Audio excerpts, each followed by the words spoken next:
우리 로마서 12장 1절과 2절의 말씀을 보겠습니다.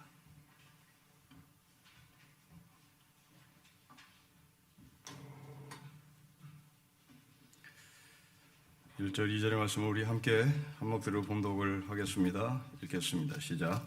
그러므로 형제들아, 내가 하나님의 모든 자비하심으로 너희를 권하노니 너희 몸을 하나님이 기뻐하시는 거룩한 산 제물로 드리라.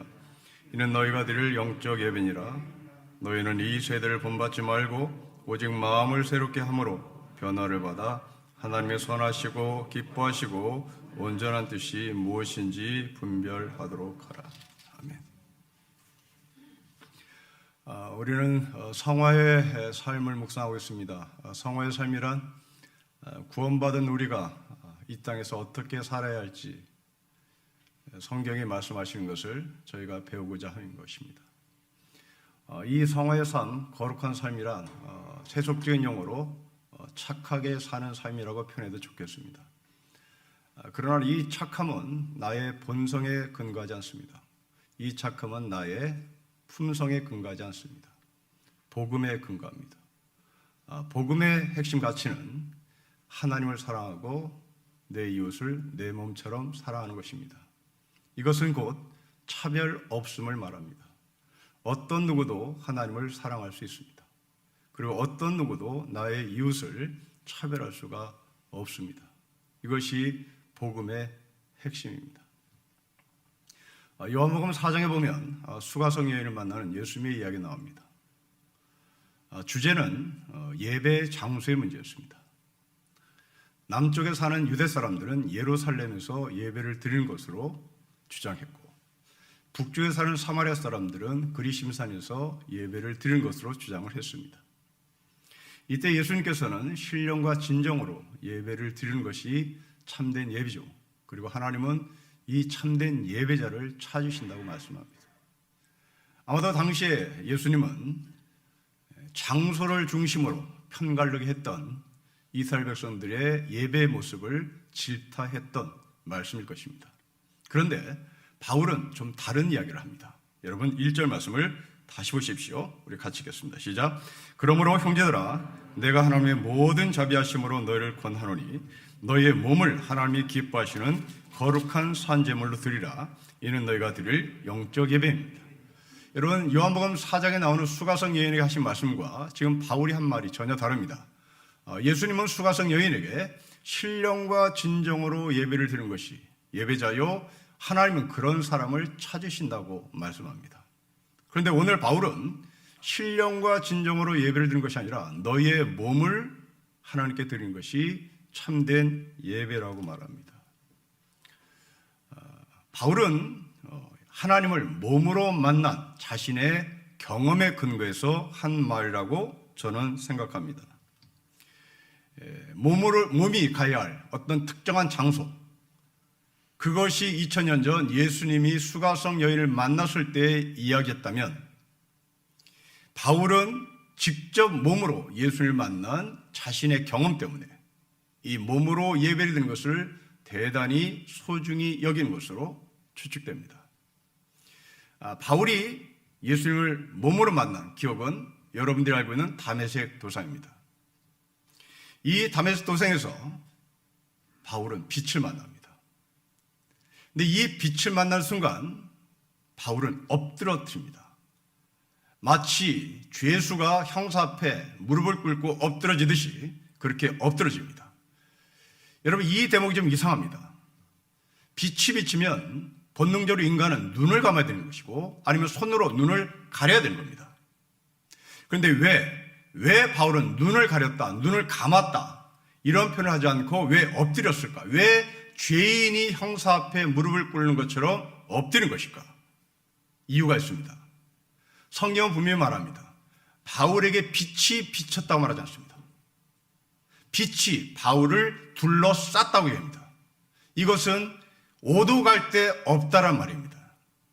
지금 바울은 완전히 빛으로 포위됐습니다. 그 포위되었기에 바울은 납작 엎드린 겁니다. 도대체 왜 바울이 다메섹을 가는 여정에 이렇게 빛으로 포위됐을까? 그것은 사도행전 9장에 원인이 나오고 이유가 나오고 배경이 나옵니다. 바울은 대제사장에게 체포영장을 청구합니다. 체포영장의 목적은 다메섹의 여러 회당에 가서 내가 예수 믿는 사람들을 체포하겠습니다. 그냥 데려오겠습니다 아니라 결박하겠습니다. 수갑을 채워가지고 질질 끌고 오겠습니다가 바로 바울이 다메섹에 가겠다고 대제사장에게 공문을 처한 공문 내용입니다.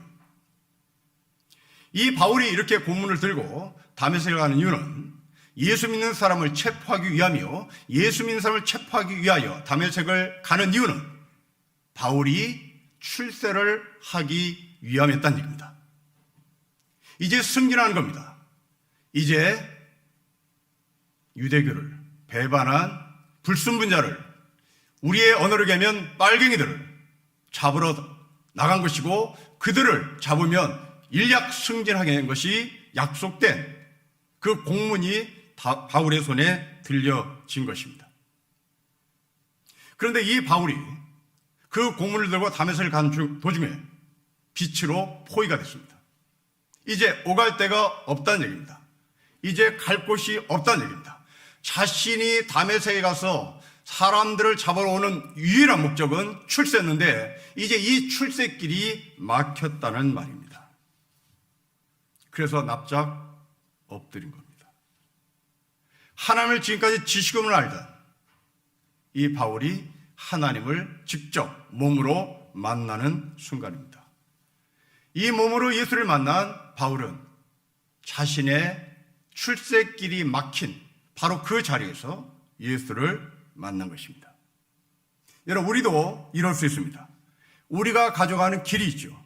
여러분 자녀들이 가고자 하는 길이 있고, 여러분이 자녀들이 가기를 원하는 여러분의 길이 있습니다. 그러나 때로는 사방이 완전히 포위돼 옴짝달싹 못해 나갈 수가 없는 지경에 처할 수도 있습니다. 그러나 성경 말합니다. 그렇게 빛으로 완전히 둘러쌌을 때, 이제 너가 출세길이 막혔을 때, 그러나 거기에는 너의 출세길이 막혔으나 생명의 길을 하나님께서 보여주시고, 이제 너는 생명의 사람이라는 하늘의 메시지를 얻을 수 있는 길인 것을 우리에게 보여줍니다. 바울은 출세를 위하여 대학에 갔고, 출세를 위하여 바리새인이 됐고, 출세를 위하여 산헤드린 의회 의원이 되기 위하여 이 사람은 길을 쓰고 대제사장에게 체포영장을 청구하고, 그 체포영장을 손에 들고 이제 오직 출세를 위하여 다메섹을 가는 도중이었습니다. 여러분 자녀들이 어느 대학에 들어가면 반드시 삼성에 간다. 내 자녀가 어느 대학에 가면 내 자녀는 반드시 5급 공무원이 된다. 내 자녀는 반드시 판사가 된다. 검사가 된다. 바로 그런 입장이 바로 바울이 다메섹을 가는 길이었습니다. 그러나 그 길은 막혔습니다.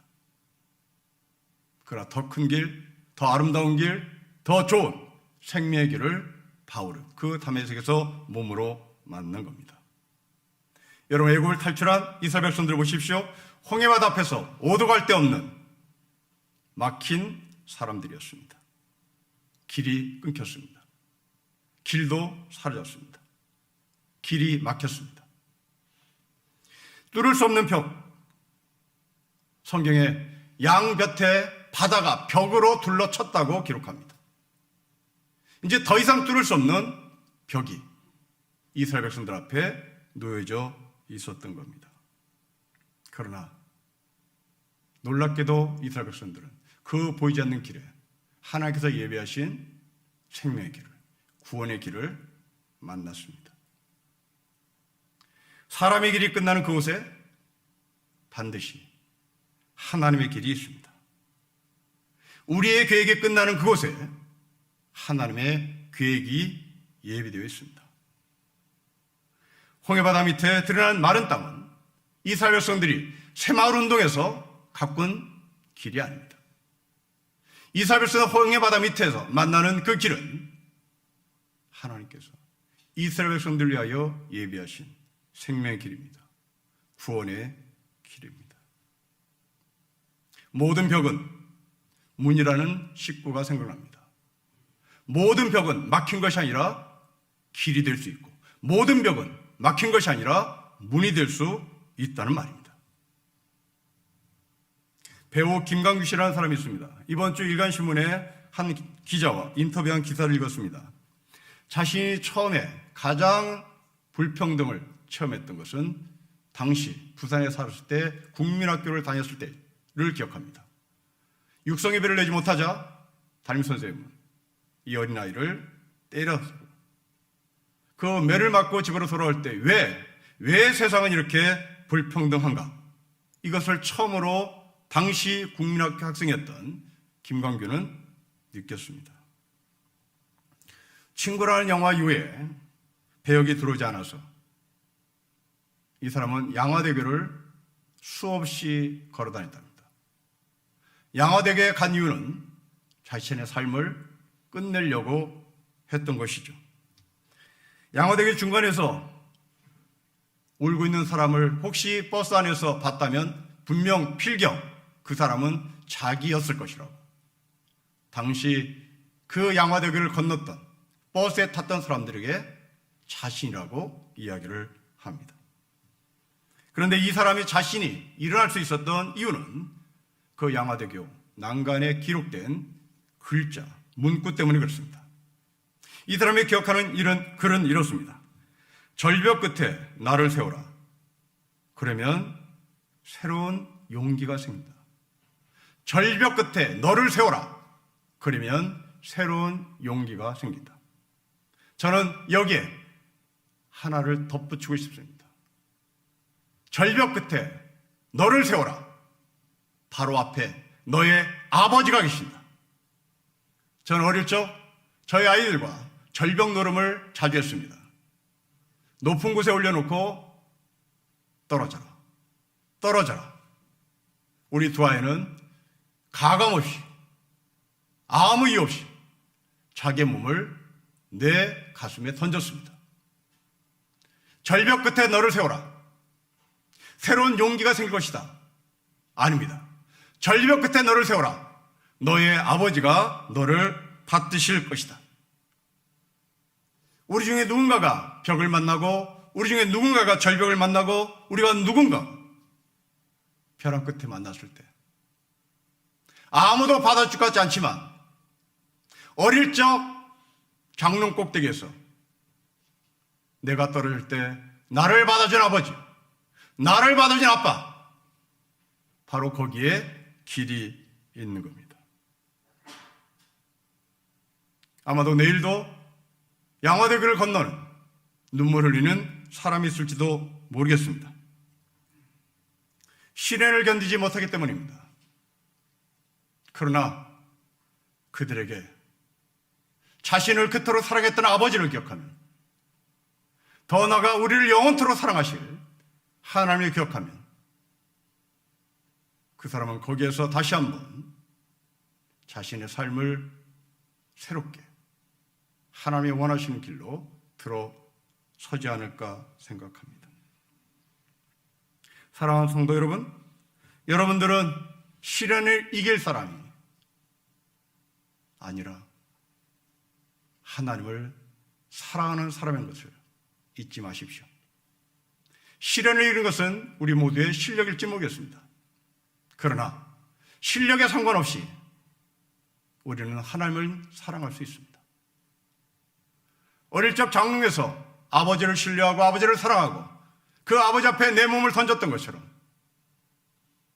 우리는 본능적으로 하나님을 사랑할 수 있는 사람이기를 바랍니다.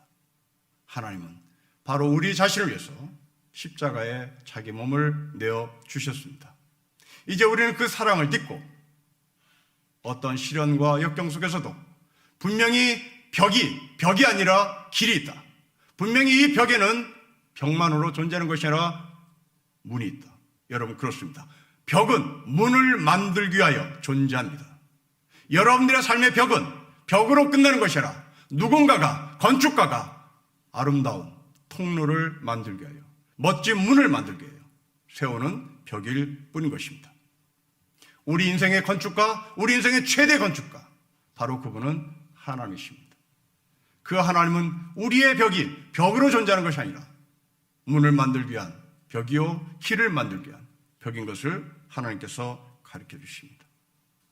저는 여러분들이 하나님을 사랑하는 하늘의 백성인 것을 확신하시기를 바랍니다. 이제 2절을 보겠습니다. 여러분 2절을 다시 한번 같이 읽겠습니다. 시작. 너희는 이 세대를 본받지 말고 오직 마음을 새롭게 함으로 변화를 받아 하나님의 선하시고 기뻐하시고 온전한 뜻이 무엇인지 분별하도록 하라고 말합니다. 크게 두 가지 말합니다. 첫째, 이 세대를 본받지 말라고 말합니다. 둘째, 하나님의 뜻이 무엇인지 분별하라고 말합니다. 첫째, 이 세대를 본받지 말라는 말을 묵상해 보겠습니다. 여러분 여기서 본받지 말라는 말은 가지치기를 하라는 말입니다. 히브리 말로 토드라는 단어를 씁니다. 11장에서 바울이 이미 말한 접붙임의 비유와 맥을 같이 합니다. 여러분 사자성어 중에 일신, 우일신한 말이 있습니다. 날마다 새롭게라는 얘기입니다. 영어로 리뉴입니다. 새로운 것을 다시 새롭게 하는 것이 리뉴입니다. 날마다 가지치기 하는 것. 일신, 우일신. 바로 바울은 이런 삶을 살게 하여 자신을 날마다 십자가에 못 박았다고 얘기합니다. 날마다 자신을 십자가에 못 박았다고 하는 것은 날마다 자신의 삶을 가지치기 했다는 얘기입니다. 여러분 세상은 두 부류의 사람이 있습니다. 세상을 본받고 싶은 사람, 하나님을 본받고 싶은 사람이 있습니다. 여러분 어떤 사람입니까? 세상을 본받고 싶은 사람은 가지치기 하지 않습니다. 세상을 본받고 싶은 사람은 계속 끌어모읍니다. 그러나 하나님을 본받고 싶은 사람은 날마다 자기의 십자가를 집니다. 십자가를 진다는 것은 자신을 가지치기 하는 겁니다. 자신을 날마다 부정하는 겁니다. 로마 교회 안에 있는 세상을 닮고 싶은 사람이 있었기에 바울은 이 말을 했을 것입니다. 로마는 제국입니다. 힘이 질리고 미덕인 세상이, 그런 생각이 지배했던 시대가 바로 로마 제국 시대입니다. 2000년 전 바울이 이 말을 듣고 있었던 성도들 중에 로마의 권력과 로마의 힘을 숭배하는 사람이 있었음을 지적합니다. 여러분 구약 성경에 이세벨이라는 여인이 있습니다. 예수님은 이 여자를 요한계시록에서 다시 한번 소환시킵니다. 예수님은 이 여자가, 이 이세벨이라는 여자가 두아디라 교회의 지도자였다고 말씀합니다. 교회 안에서 하나님의 사람들을 유혹시키고 있었습니다. 우리는 여기서 왜 계시록에서 예수님은 구약시대에 살았던 아합의 부인 이세벨을 소환시키는가가 좀 의아스럽습니다. 계시록에 하면 이 이세벨은 자칭 선지자였다라고 기록합니다. 아버지의 이름은 엣바알이라는 이름을 가졌습니다. 이 엣바알이라는 이름은 바알과 함께하는 사람이란 말입니다. 이세벨의 친정 아버지는 엣바알이었습니다. 바알과 함께하는 사람이었습니다. 학자들에 의하면 이 이세벨의 아버지 엣바알은 바알의 제사장이었지 않을까라고 추측을 합니다. 이런 여자가 이스라엘 왕 아합과 결혼합니다. 목적은 정략 결혼입니다. 아합은 이스라엘의 정치, 외교, 군사의 이유로 이방 여자 엣바알의 딸을 자기의 아내로 맞이합니다. 이세벨은 그 이스라엘에 자기의 아버지가 신봉했던 바알을 퍼뜨리기 위하여 정략적으로 아합과 결혼합니다. 어느 날 이 아합이 라합의 포도원을 눈여겨보고 그 포도원을 갖고 싶어합니다. 하지만 이 아합은 나봇의 포도원을 가질 수가 없습니다. 왜냐하면 이스라엘 토지법에 의하면 조상으로부터 물려받은 땅은 절대로 팔 수 없고 절대로 남한테 넘길 수가 없었기 때문입니다. 그래서 이 아합은 법에 근거해서 나봇의 포도원을 자기 손에 쥐지를 못합니다. 이때 이세벨이 남편에게 하는 말입니다. 걱정 마세요. 일어나서 식사하세요. 내가 그 땅을 당신에게 드리겠습니다. 여러분, 법에 근거해서 조상으로부터 받은 땅을 절대 남한테 팔 수가 없음에도 불구하고, 그래서 아합은 그 법 때문에 속을 끙끙 앓고 밥도 못 먹고 들어 누워 있는 상태인데, 어떻게 이세벨이 자기 남편에게 걱정 마세요. 일어나 식사하세요. 내가 이 땅을 당신에게 드리겠습니다. 말할 수 있었을까요? 네, 그렇습니다. 이 여자는 법을 무시했습니다. 그리고 나봇을 죽입니다. 법에 근거해서 땅을 얻지 못하자 법을 초월해서 자신이 갖고 있는 힘과 자신이 갖고 있는 권력으로 이 힘없는 나봇이라는 포도원의 주인을 죽입니다. 여러분, 이것이 세상입니다. 두아드라 교회 성도들 가운데는 이런 잘못된 지도자의 가르침에 넘어간 사람이 상당수가 있었다는 얘기입니다. 여러분, 우리나라는 법치국가입니다. 당시 아합이 통치하던 그 시대도 법이 있었습니다. 근데 이 법을 무시하고 지도자가 됐다. 이 법을 무시하고 목사가 된다. 이 법을 무시하고 대통령이 된다. 그건 나라가 망하는 겁니다. 그건 교회가 망하는 겁니다. 세상은 우리의 몸을 편하게 해줄 수는 있습니다.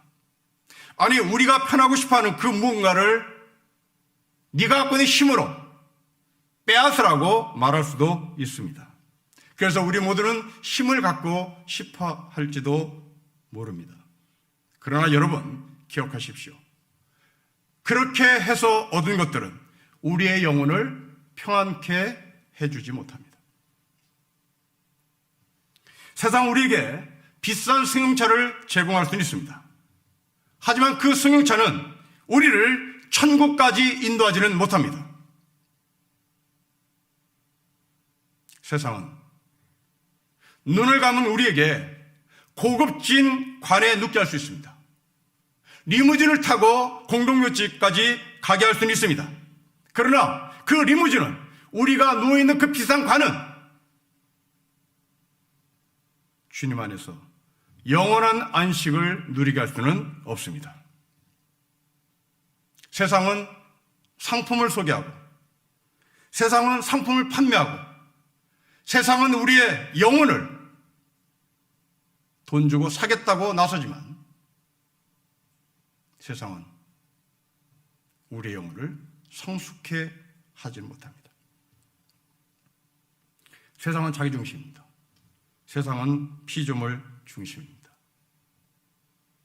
하지만 성경은 가치를 소중히 여깁니다.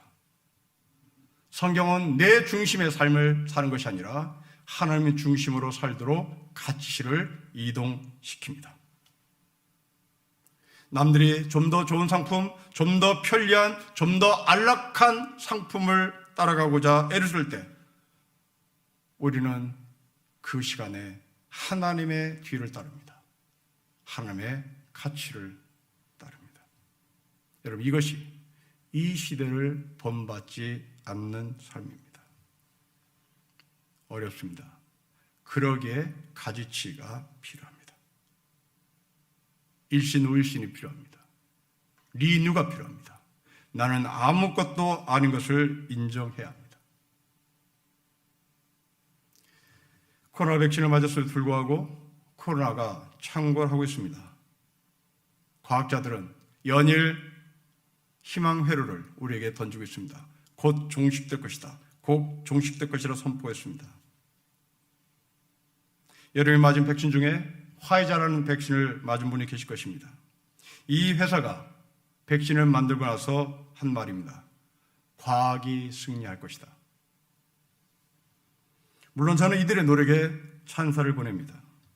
하지만 이 세대를 본받지 말라는 바울의 말씀에 근거해서 과학이 승리할 것이다 라고 외쳤던 화이자의 광고 문구를 여러분 가지치기를 해 보십시오. 여러분, 과학이 승리한다고 주장하는 그들의 주장을 여러분들은 진료로 받아들이시겠습니까? 저는 받아들일 수 없습니다. 과학은 결코 코로나를 종식시킬 수 없습니다. 코로나는 사랑으로만 종식됩니다. 코로나는 우리가 내 이웃을 내 몸처럼 사랑할 때 종식됩니다. 과학을 가지치기 하셔야 합니다. 과학은 절대가 아닙니다.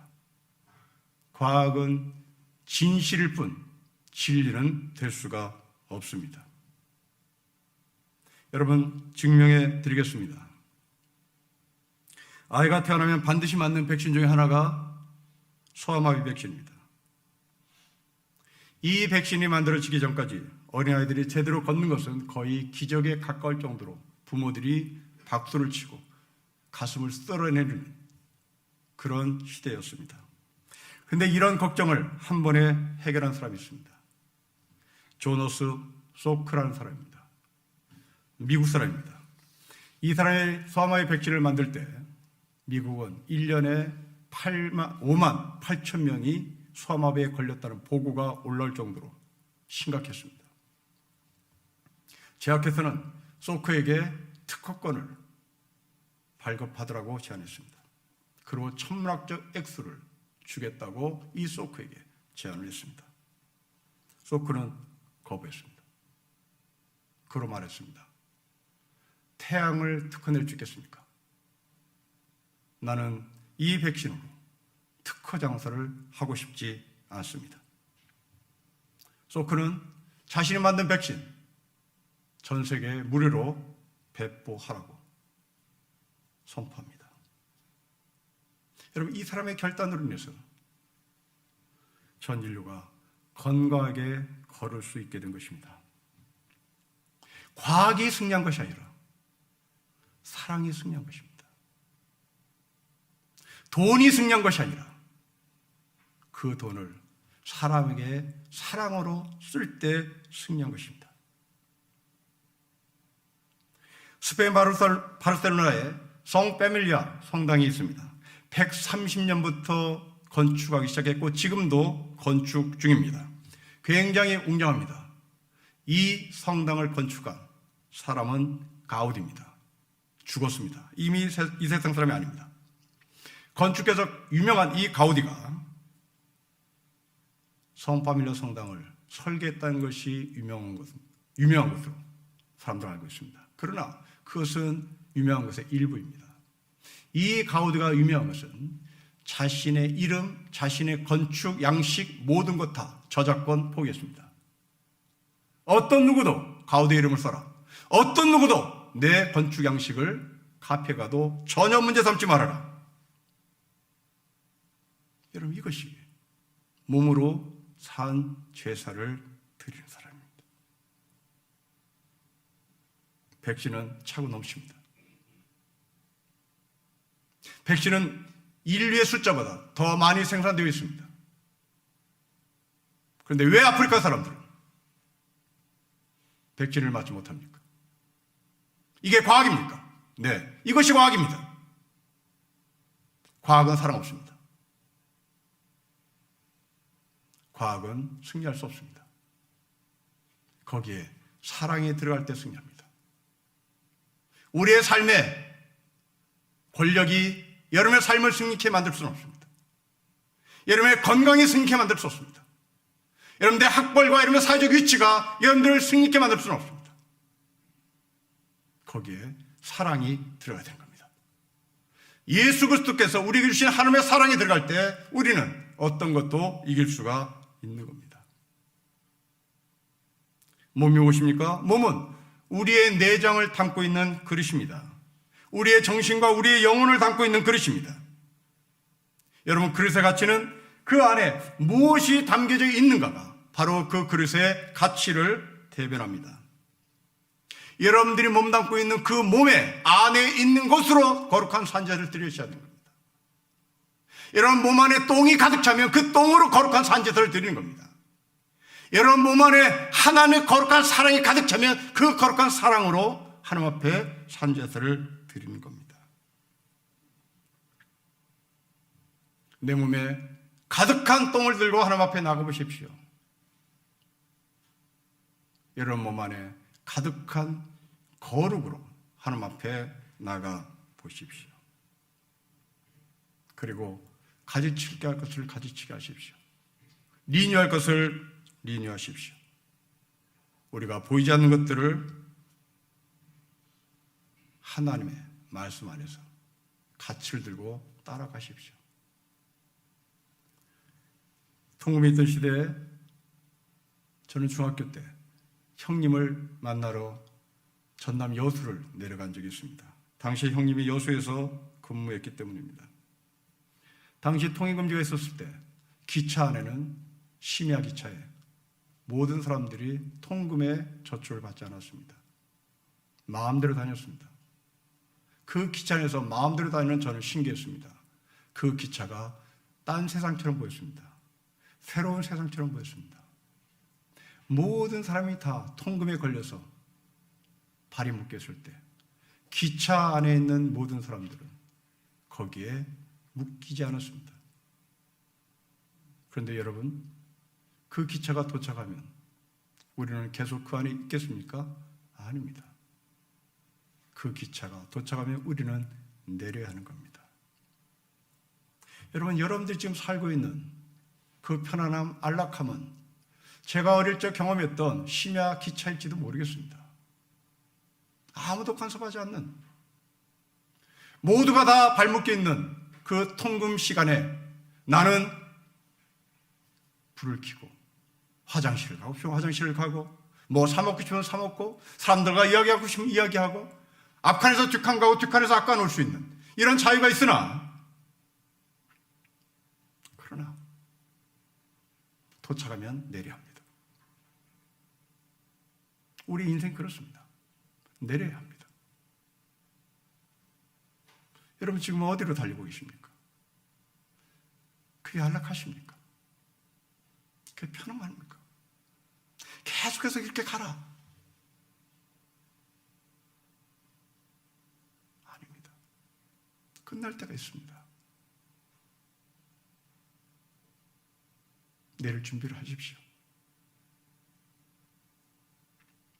그 내릴 준비를 하기 위하여 세상을 본받지 하십시오. 내릴 준비를 하기 위하여 우리의 온 매무새를 갖추십시오. 내릴 준비를 하기 위하여 버릴 것을 버리십시오. 내릴 준비를 하기 위하여 가지치기를 하셔야 되는 겁니다. 그리고 두 번째입니다. 여러분 2절 말씀을 다시 읽겠습니다. 시작. 너희는 이 세대를 본받지 말고 오직 마음을 새롭게 함으로 변화를 받아 하나님의 선하시고 기뻐하시고 온전한 뜻이 무엇인지 분별하도록 하는 겁니다. 하나님의 뜻이 무엇인지 묻고 분별하는 겁니다. 여러분 이런 사람은 성경을 묵상할 수밖에 없고 이런 사람은 하나님 앞에 기도를 할 수밖에 없습니다. 다니엘이라는 사람이 있습니다. 바벨론을 끌려간 유능한 유대인 청년이었습니다. 우리가 알고 있는 대로 이 다니엘은 늘 예루살렘을 향해 창문을 열어놓고 기도를 했다고 기록합니다. 바벨론 왕 벨사살은 이 젊은이를 눈여겨봅니다. 그리고 어느 날 부릅니다. 이 유대인 청년 다니엘에게 벨드사살이라는 이름을 붙입니다. 벨사살이라고 하는 왕이 유대인 청년 다니엘에게 벨드사살이라는 이름을 붙여줍니다. 비슷합니다. 아마도 이 사람은 자신의 후계자로 삼으려고 하는 마음이 있었을지도 모릅니다. 근데 이 벨드사살이라는 이름은 하나님을 잊고 바알을 따르라는 말입니다. 벨사살 왕은 이 유대인 청년 다니엘에게 하나님을 잊고 예루살렘에 창문 여는 거 그만하고 기도 그만하고 바알을 따르라 하고 이름을 붙여줬습니다. 그런데 다니엘은 한 번도 자신의 이름을 벨드사랴라고 칭해본 적이 없습니다. 자신을 끝까지 다니엘로 삽니다. 우리가 이 시대를 본받지 말고 살아야 해요. 삶의 방향입니다. 우리는 회사에서 인정받고 싶은 마음이 클 것입니다. 전준식 앞에 회장자 붙였으면 좋겠습니다. 전준식 앞에 벨드사사는 이름을 붙였으면 좋겠습니다. 이게 세상이 나에게 붙여준 칭호요. 그 붙여준 칭호를 우리는 소망하지요. 그리고 그런 이름을 가진 사람이 우리 성도들 가운데 계십니다. 그러나 다니엘은 자기 이름 앞에 표현된 벨드사사를 지워버립니다. 하나님이 우리에게 주어진 이름, 성도라는 이름을 들고 살고 있습니다. 하나님께 붙잡힌 사람이 되어버렸습니다. 바벨론이여, 바벨 왕 벨사살이여, 당신과 당신의 나라는 나를 붙잡고 있으나 나는 하나님께 붙잡힌 사람이요, 나는 벨드사살이 아니라 나는 다니엘이요. 내가 회사에서 회장이라는 직함을 갖고 있으나, 나는 회사에서 과장과 부장이라는 직함을 갖고 있으나 나는 세상이 나를 붙잡고 있는 존재가 아니라 나는 하나님께 붙잡힌 존재요, 나는 하나님의 사람이요, 나는 하나님이 택하신 성도라는 것을 외치고 있는 겁니다. 이것은 일상에서 하나님을 묵상함으로만 가능합니다. 팬데믹의 시간을 돌아보십시오. 비행기가 멈췄습니다. 공장도 멈췄습니다. 그 결과 우리는 다 아우성되지만 하나 활개를 치고 제발 제발 이렇게만 살아다오 외치는 존재가 있습니다. 바로 지구입니다. 지구입니다. 우리의 기초입니다. 하늘이 맑아졌습니다. 지구가 살겠다고 기지개를 펴니다. 하나님의 음성으로 들립니다. 아니, 지구가 외칩니다. 인간들이여, 탐욕을 버리세요. 이 세상을 본받음으로 이 지구를 죽이는 것이 아니라 하나님의 본받음으로 이 지구를 살리고 우리의 이웃을 살려 함께 살아가야 할 것입니다. 일상에서 하나님의 뜻을 묵상하는 사람을 소개합니다. 엘리야를 만난 사르밧 과부입니다. 여러분, 성경은 이 여인의 이름을 밝히지 않습니다. 사르밧만 밝힙니다. 사르밧은 이방 지역입니다. 그렇다면 이 여자는 이방 여인이라는 얘기입니다. 아들 하나 데리고 사는 가난한 홀로 미망인입니다. 이 집에 먹을 것이 떨어지기 시작합니다. 급기야 한 끼밖에 남지 않은 식량으로 성경은 이 여자를 소개합니다. 그런데 이 여자가 그날도 불쏘시개를 얻으러 나뭇가지 하러 들로 나갑니다. 그때 이 여자가 엘리야를 만납니다. 여러분, 이 여자는 한 끼밖에 남은 식량 때문에 넋두리를 한 것이 아니라 한 끼 식량에 상관없이 불을 피우기 위하여 나무를 찾으러 광야로 나간 것입니다. 이 여인에게 하나님은 엘리야를 통하여 생명을 공급합니다. 삶으로 들은 예배가 바로 이것입니다. 여러분, 한 끼밖에 남지 않은 식량을 바라보고 여러분들은 나뭇가지를 주우러 나가시겠습니까? 아니면 휴대전화 돌리시겠습니까? 아는 사람 만나러 가야 되는 것이 우선순위 아닙니까? 그런데 이 여자는 아랑곳 없이 밥을 지켜요. 나뭇가지를 주우러 밖에 나갑니다. 이게 무슨 신보입니까? 이게 무슨 배짱입니까? 그렇습니다. 이런 일상의 삶에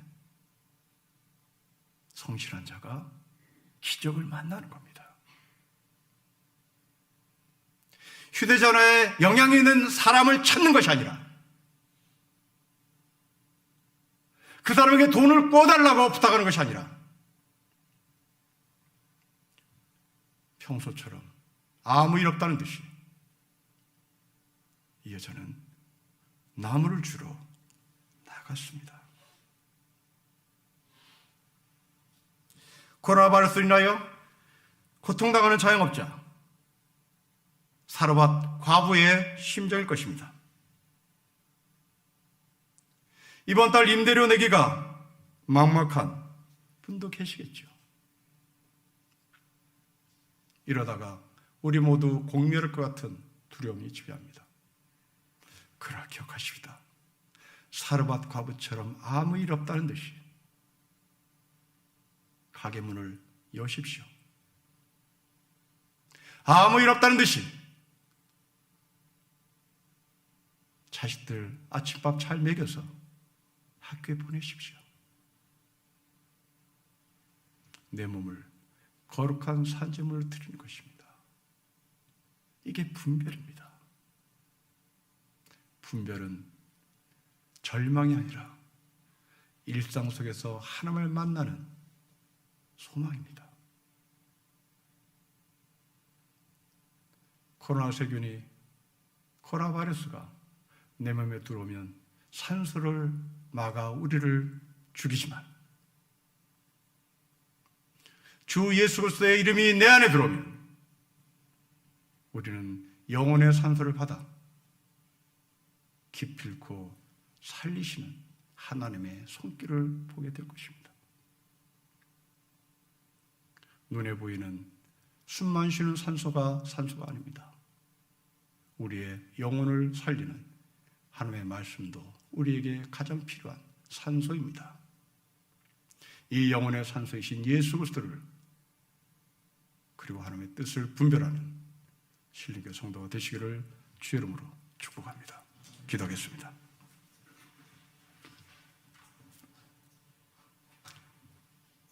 아버지 하나님,